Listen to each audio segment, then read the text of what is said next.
Halo teman-teman, selamat datang kembali lagi di channel aku, TV Story Animasi. Bagaimana teman-teman cerita Dr. Jenius YQ-nya? Yuk lanjut episode kedua. Tanpa basa-basi lanjut ke ceritanya. Ketika YQ dalam keadaan koma, sebuah suara gadis muda terdengar di benaknya. Sorry salah, maksudnya suara orang tua berkata. Saya adalah leluhur keluarga Y. Dan saya tak terkalahkan sepanjang hidup saya. Ketika meninggal pindah alam, saya meninggalkan warisan sawah 1 hektar, sorry maksudnya secerca pengetahuan spiritual di gelang giok dan menjadi pusaka keluarga Y. Tanpa diduga, waktu telah berlalu, dan keturunan keluarga Y saya akan jatuh sampai seperti ini. Itu menyedihkan. Sejak kita bertemu hari ini, maka Mbah akan mengajari kamu apa yang telah Mbah pelajari dalam hidup Mbah. Ingat yo kata Mbah, jika kamu mewarisi warisan Mbah Empang 1 hektar, maka kamu harus mempromosikan kebenaran, dan kamu tidak boleh menempuh jalan yang salah untuk melakukan kesalahan. Jika tidak, kamu akan pargoy TikTok di kuburan. Kemudian, YQ melihat gelang giok putih yang dia berikan kepada Zhang Lili tiba-tiba berubah menjadi naga emas bercakar 5 dan masuk ke selangkangannya. YQ terkejut dan tiba-tiba terbangun. Ketika dia membuka matanya, dia masih berada di rumah sewaan Zhang Lili, dan Zhang Lili serta Guo Sachong sudah menghilang. Dan berkata, anjing pria dan anjing wanita Tai. YQ mengutuk dan bangkit dari tanah. Pada saat ini, dia terkejut menemukan bahwa dia tidak merasakan sakit sedikit pun di tubuhnya, dan tidak ada bekas luka sama sekali. YQ ingat dengan jelas bahwa Guo Sachong lah yang menginjak dan mematahkan jarinya, yang menyebabkan dia menderita rasa sakit yang berlebihan dan koma. Tapi sekarang, tidak hanya jarinya yang pulih, tetapi kulitnya bahkan lebih baik daripada pakai skincare. Lalu berkata bagaimana ini bisa terjadi? Tiba-tiba, YQ memikirkan mimpi tadi. Benarkah semua yang ada di mimpi itu benar? YQ menutup matanya. 2 jam berikutnya, wajahnya terkejut. Karena di dalam pikirannya, ada banyak pengetahuan aneh, seperti buku seni bela diri, buku medis, metode kultivasi, Feng Shui dan foto-foto janda pirang. Selain itu, ada juga buku, Ajian Jimat Sakti. Buku ini mencatat metode penggunaan berbagai mantra, seperti mantra pembawa sial, mantra sihir, mantra pengusiran setan, dan mantra pembukaan langit dan mantra persugihan, dan ada sebanyak 108 jenis. YQ terkejut dan berkata, astaga, apa yang terjadi? YQ sedikit bingung, dan terdengar, dring-dring, tiba-tiba, nada dering ponsel membangunkan YQ. YQ mengeluarkan ponselnya dan melihatnya. Nomor penelepon menampilkan kata, Bai Bing. Dia dengan cepat menekan tombol jawab dan berkata dengan hormat, Direktur Bai, apakah kamu mencari saya? Direktur Bai berkata, aku akan segera kembali. Aku akan menunggumu di kantor. Suara dingin seorang wanita terdengar di telepon, yang menyenangkan di telinga. YQ bertanya, Direktur Bai, apa yang akan kamu lakukan denganku? Direktur Bai berkata, apa yang akan aku lakukan? Apakah kamu masih punya muka untuk bertanya padaku? Pop, telepon tiba-tiba dimatikan. Hati YQ tenggelam. Dia mendengar hati YQ tenggelam, dan merasakan perasaan samar dalam nada suara Bai Bing. YQ bergumam dan berkata emangnya salahku apa sih dan bergegas ke rumah sakit. Bai Bing seperti namanya, dia memiliki kulit putih, sosok tinggi, dan fitur wajahnya yang indah memiliki keluhuran bawaan, tetapi dia memiliki wajah dingin setiap hari, membuat orang merasa ditolak. Oleh karena itu, rekan-rekan di rumah sakit secara pribadi memanggilnya Dewi Gunung Es. Wanita cantik tidak pernah kekurangan pelamar.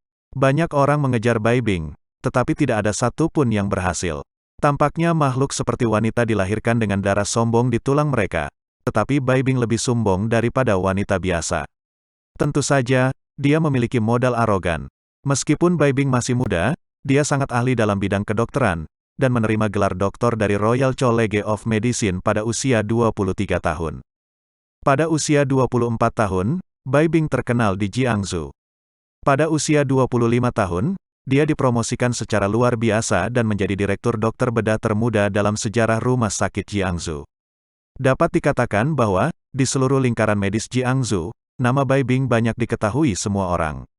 Apa yang membuat YQ paling terkejut adalah bahwa setelah dia memasuki rumah sakit, dia telah mendengar dari rekan-rekannya bahwa banyak rumah sakit top di Beijing dan Suzhou dan Hangzhou telah berulang kali mau mempekerjakan Bai Bing dengan banyak uang, tetapi Bai Bing menolak semuanya. Adapun alasannya, Bai Bing tidak mengatakannya, dan tidak ada yang bisa mengetahuinya. Singkatnya, ini adalah misteri seorang perempuan.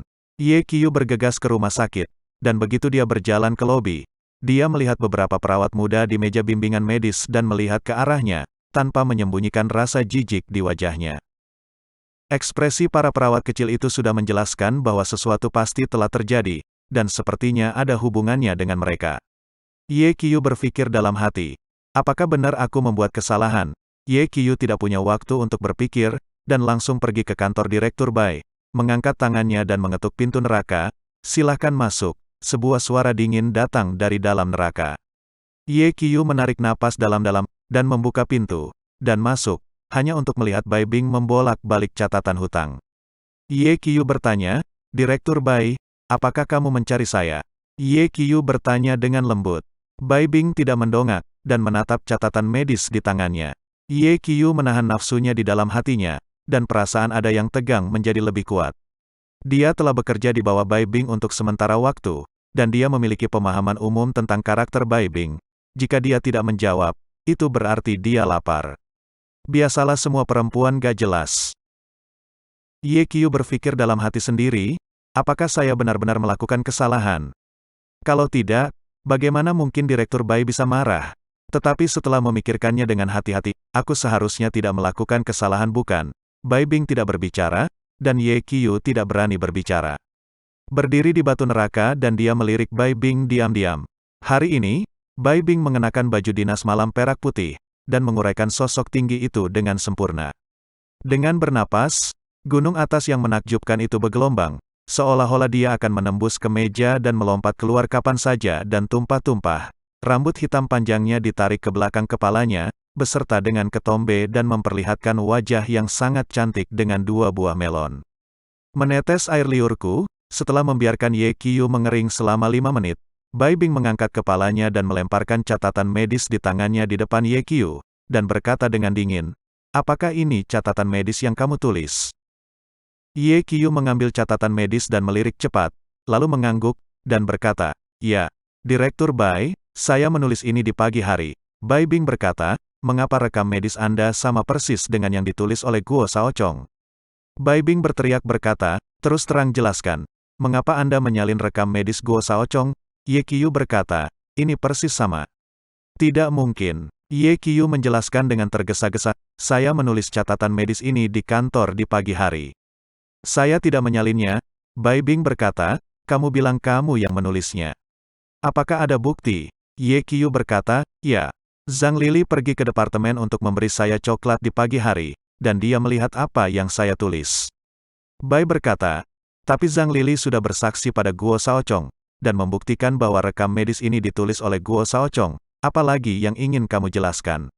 Wajah Bai Bing membeku, dan Ye Qiu tercengang, segera dia menyadari bahwa itu pasti pasangan anjing dan pria yang ingin menjebaknya. Ye Qiu berkata, Direktur Bai, saya berani bersumpah bahwa catatan medis ini ditulis oleh saya. Untuk menulis catatan medis ini, saya sibuk sepanjang malam, dan saya memeriksa banyak informasi. Adapun Zhang Lili untuk bersaksi kepada Guo Shaochong, itu karena mereka. Ye Qiu berhenti berbicara, dan Bai Bing berkata, kamu tidak perlu menjelaskannya. Bai Bing menyela kata-kata Ye Qiu dan berkata, masalah ini sudah diketahui oleh Departemen Medis. Mulai hari ini, kamu akan menjadi perawat di ruang perawatan. Ye Qiu berkata, Direktur Bai, saya. Bai Bing dengan marah dan berkata, keluar. Bai Bing menunjuk ke pintu tanpa ampun.